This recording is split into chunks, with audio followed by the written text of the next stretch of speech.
Hello, I'm Maria Ressa. Weeks after coming out on TED Talks in New York City, Geena Rocero is back home in the Philippines. A professional and popular model in New York City, Rocero revealed she is a transgender woman. Soon after her talk, she launched a campaign advocating transgender rights called, it's hashtag Gender Proud. Welcome to Manila, Geena. Thank you. Hi. Hashtag Gender Proud. What are you doing here in Manila? Well, I'm here specifically. Yesterday we had a big event called IDAHOT, which is a global event. IDAHOT stands for International Day Against Homophobia and Transphobia. So yesterday at Quezon City Circle, we did a big parade. It's called Trans Santa Cruzan, with all beauty pageant, transgender beauty pageants from many different generations. So it was a big celebration. I was also given an award for my advocacy, and I'll be speaking at the World Economic Forum as well. What's important to you? I mean, you've been featured after the TED Talks. What are you after? Well, I'm here specifically about Gender Proud. You know, it's an advocacy and campaign that's specifically advocating for gender recognition law.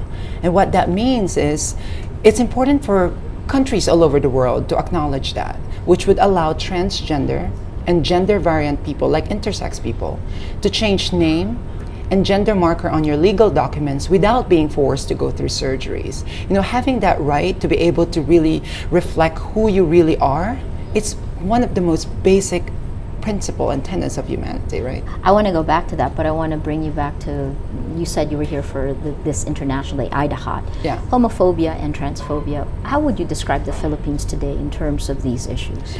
It's interesting, you know, I was born and raised in the Philippines in Guadalupe, Makati, which is quite near from here. But I grew up in this world in the Philippines, and the specific culture here, it's being trans, LGBT, it's culturally celebrated, right? There's TV shows around that. There's beauty pageants for transgender women in national television. It's out there. People know about it, but it's not politically recognized.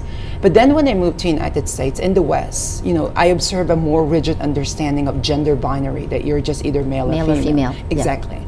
But there was a law that was progressive enough that allowed me to change my name and gender marker.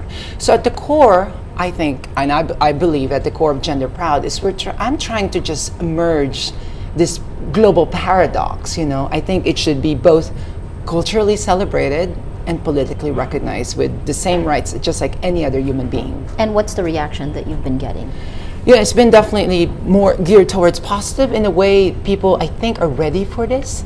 I think the momentum of marriage equality all over the world really plays a big role in this. And I think, you know, LGBT, the T at the very end, has a spotlight right now. There's certainly momentum. There's countries, I mean, the countries that recently passed gender recognition, which what we're advocating for, countries like Malta, India, had just recently passed, you know, being able to allow third sex, put you know, sex in their gender marker. The state of Manitoba, it's now will be heard in Chile. So there's momentum, and besides those countries, there's always been, like, I could name like 8 countries that actually have gender recognition. Well, the Philippines is not one of the most politically correct countries in the world. Let's just go to the terms itself. Sure. What do you mean exactly by a transgender woman, and what are the terms we need to be able to fluently have this discussion? Thank you for saying that, because it sounds so simple and basic, but words are so powerful. When you say gay, in Tagalog it's called bakla. When you say gay, it's sexual orientation. When you say transgender, in my case, I'm a transgender woman, and then there's trans man. It means gender identity. It's how you feel inside. We live in a culture that easily assigned us gender at birth, right? How come it's difficult to reassign that gender, especially if it's causing misunderstanding and suffering all over the world? When you're talking Gender Proud and you're talking about legal rights, being able to change, even Western nations are having problems with that. Australia has had difficulty in switching genders. You're very optimistic and very positive about it, but there are a lot of negatives. There are bad things that are happening out there. How do you deal with these things right now? Sure. I think, you know, culture and culture conditioning, it's actually much harder to change. You know, we're always conditioned about certain way how we should talk, Yep. you know, whether it's economic standing or whatever else, right?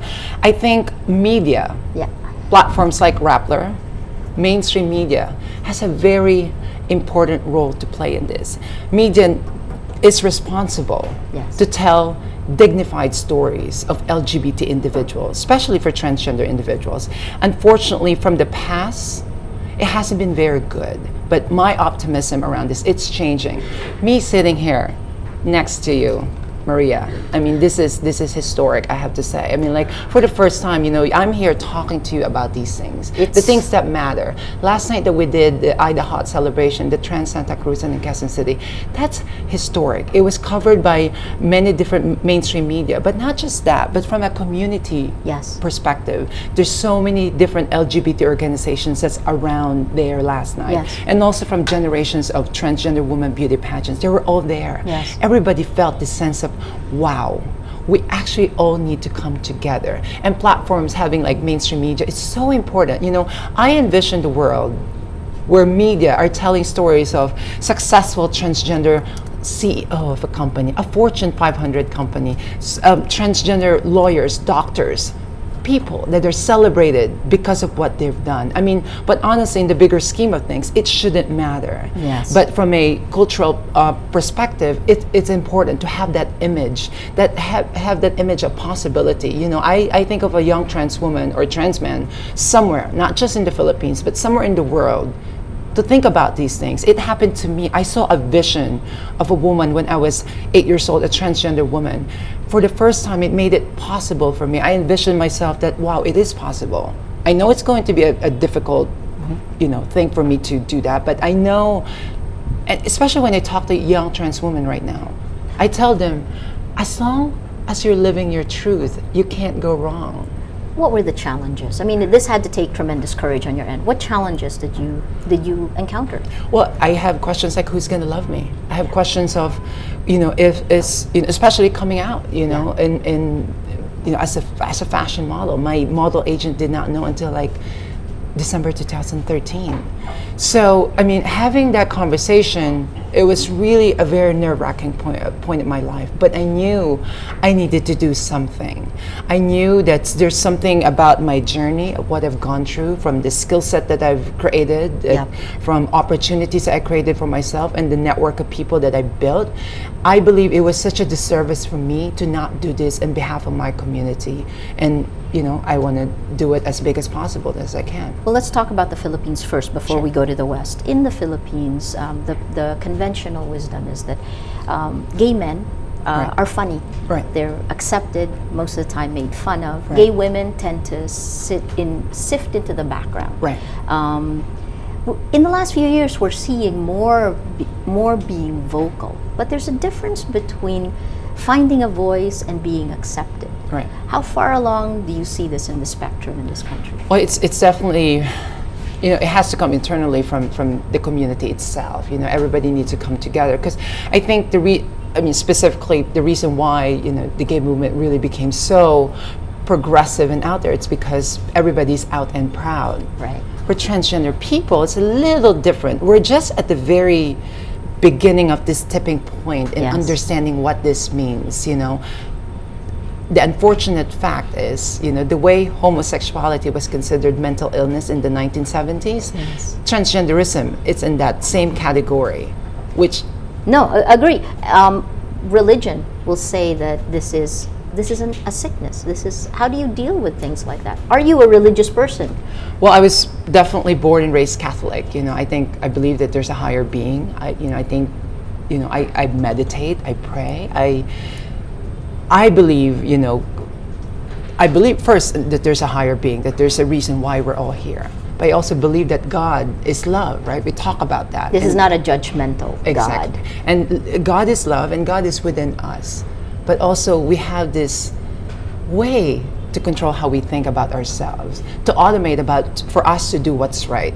And if you know that you're doing what is truthful for yourself, I think you're doing God's work. Whatever that means, whether you're pursuing things that you're passionate about, things that you really dream about, You know, for my case, I really knew at such a young age that I'm a woman, I'm a girl. When my mom asked me when I was 5 years old, how come you always wear that t-shirt in your head? I said, Mom, I'm a girl. This is my hair. I had no idea, but I felt like that's what I wanted to say because it felt right at that moment. At such a young age, you know, I had that consciousness that I'm different on the gender assignment that I was assigned at birth. And you were courageous enough to pursue it. And my mom being so awesome enough to really support. You've had your family support. Giving me goosebumps talking about this because it is such an unfortunate thing that most of the time this is not the case. You know, I think because of misunderstanding, you know, fear-based reaction always leads to suffering. You know, I am lucky to have a mom who's been the hero of my story. She supported me on every single decision that I made.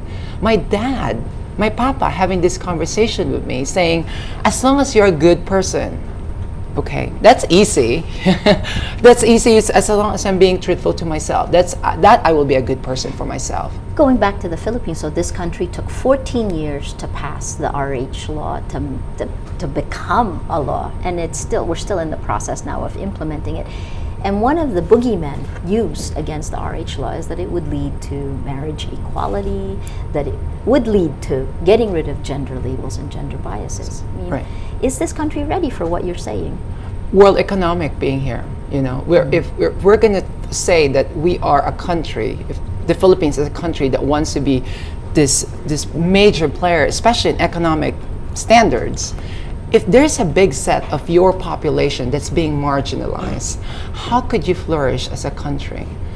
You need to allow your people to dream, for them to know that it's possible to achieve things, to become an entrepreneur, to become a doctor, and make sure that jobs stays here. But if country specifically for transgender people, if your ID doesn't match who you are, how could you confidently walk into a job without always feeling like you always have to divulge the most personal thing in your life? It goes back there from job application. The Geena who was here in the Philippines and the Geena who came out in TED Talks, what changes? Name the 3 big things that changed in you to be able to do that. I think it took a lot of courage. I was definitely afraid of this for such a long time. It took a lot of courage. I feel like I'm being healed because, you know, this is a segment of my life, a journey of my life that I didn't talk about for such a long time. I feel so free right now. I freed myself. So you mean you were a model in New York and your agent didn't realize that you're a transgender? Yes. Fantastic. I understand that there's a certain privilege to that, but when I moved there in 2005, I made that decision, consciously made that decision to not talk about it. Yes. You know, my friends knew, some of my colleagues knew, but not everybody knew. But I made that decision because I don't want to be labeled. I just want to pursue my dream, which is to become the best possible model that I could be. And I think because of certain perceptions and people always have a certain point of view about this, I don't want to constantly divulge or question about that. So, did you ever have to worry about safety issues? I mean, in the States, we've had people who were killed for being gay. Certainly. I mean, they're out there, you know, but this is the risk I'm willing to take. You know, I know I've been given such an amazing life, especially with the transgender community here in the Philippines. At such a young age, at 15 years old, they nurtured me, they loved me. That was my first job. I think of them. The reason why I'm doing this is because of them. I want them to have the same opportunity that I had. No matter how much it takes, I will do it. That's where I am at the point in my life because I just want to give that back. That same dream that allowed me to pursue the things that I want, I just want to give it back. I asked you about religion. Religion, in many ways, it says what a transgender is wrong, it is against God. Being gay is wrong, it is against God. How do you deal with these types of dogmas? If God and religion is about truth, this is the most truthful I could be as a human being, is to pursue the things that I know that is true within my spirit, in my own will and power, right? Pursuing things that matters to you. And you know that in yourself, what is right. But somehow, whether it's cultural conditioning, economic standards, religious standards, you sort of like want to downplay those instinct that you know in yourself that is truth. If you really love that person, you should just love that person. There shouldn't be a barrier on what it's supposed to be because of a certain dogma of what it is supposedly. But have you been hurt? yeah, certainly. I mean, there's definitely rejections. There are moments when, I was so scared to share to the man I'm with about my journey, and certainly there's rejection. But rejection exists in every single form. I mean, I was doing that every single day when I would go in auditions as a model. You're constantly being told that you're not good enough. So I think, for me, it's just like, okay, this is my new psyche now. And it really builds a lot of character. The questions and comments from social media are coming in, so let me throw some at you here. This is from Hanina Vaus and Twitter at Hello Hanina. This isn't a question at Geena Rocero, but I'd like to say thank you. What you did saved a lot of lives. You are an inspiration. #genderproud. A question on Twitter again from Mikey Abello. How can you further help the LGBT community to promote equality and acceptance in the society? Well, I'm here in the Philippines, so I want to be there and share this message the biggest possible platforms I can, but most importantly, I want to have conversation, whether it's through forum opportunities like this. I want to be, I'm here at World Economic Forum. I'm sure I will be running into policy people and people that are allies. It's important to have allies. Allies that really believe and we could really stand for what we believe in as an LGBT community. Maybe I'm saying it as a wish, but I will make it as the most possible way I can to have a meeting with the president. I want to have a sit-down conversation with the president and just have a human conversation about dreams and possibilities and pursuing truth. Not really talking about policy. Policy happens after. Yeah. Once you have this empathy about what it means to be human and transgender. From Nathan Austria on Twitter, do you think laws are sufficient to change the social norms? Certainly. I think it's parallel, Okay. Culture, whether it's, I'm a model, I'm an artist, I would use any platform I can to change the conversation, whether it's short films, movies, poetry, whatever it takes. Culture, media, awareness, that's the first key component. The second thing is policy. That's the second thing that comes. And both should be interchangeable. I think you can't just talk about policy and statistics and all that stuff without really meeting people where they are. And that's when empathy and compassion comes in. And are you being overly optimistic? This is my role in life. I'd say yes. I'd say, that's the only way to go forward. There's certainly realities on current conditions. There's certainly realities that, extreme places in parts of the world where people are literally being killed. Russia? Places like Uganda, Nigeria, Brunei, we just saw that. Yeah. Malaysia. Yes. Those places. I mean, it's weird how our world works. It's this constant paradox. But I really believe the way technology plays into this is so important. I think we should all acknowledge this. Absolutely. The moment you get on Twitter and you see, or Facebook, you follow someone about certain something that what they stand for. And I think for me specifically with Gender Proud and what I'm telling people about, this is the right that I have. I was able to change my name and gender marker on my documents. When a young trans woman specifically that's hearing this in South Africa, Guyana, somewhere in the world, they said, how come I can't have that right? Because that's me as a human being. It shouldn't be a matter of because it's from one country to another. We're talking about human dignity. Being able to feel dignified because it just reflects who you are is the most basic thing. Do you see this in the Western world? Is this an extension of the marriage equality fight, or a completely different battle?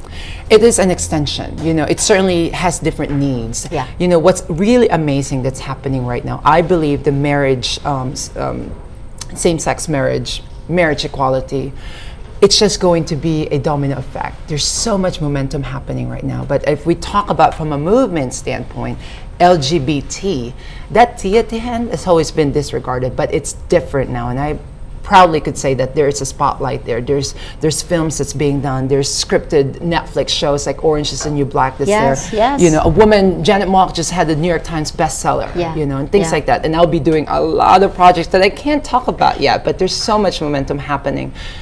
Those things are happening. But from a movement standpoint, people are realizing that we need to be an authentic ally for the transgender community. We need to really understand what are their needs, and that one of those first needs to be able to, you know, first reflect on your name and gender marker in your documents. Health access, health insurance should cover, you know, in corporate environments, you know, when people talk about, no, this is a cosmetic surgery. No, it's transition-related surgery.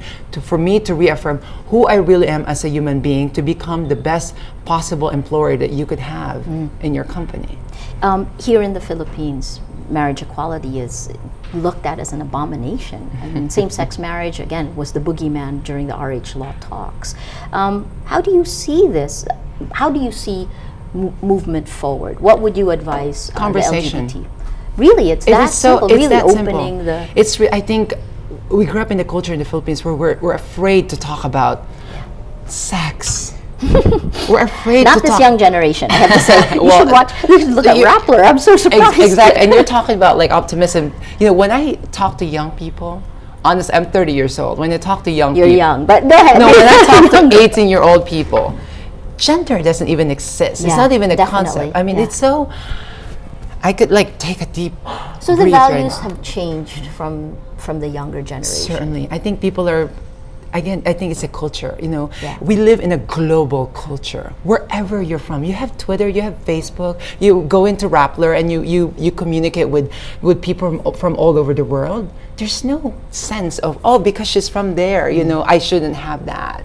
You know, people are realizing we just want the same thing, Yes. which is to freely express who we are, to pursue dreams that we have. And in many ways, the technology has allowed these global connections that actually bring down these isolationist tendencies. Certainly.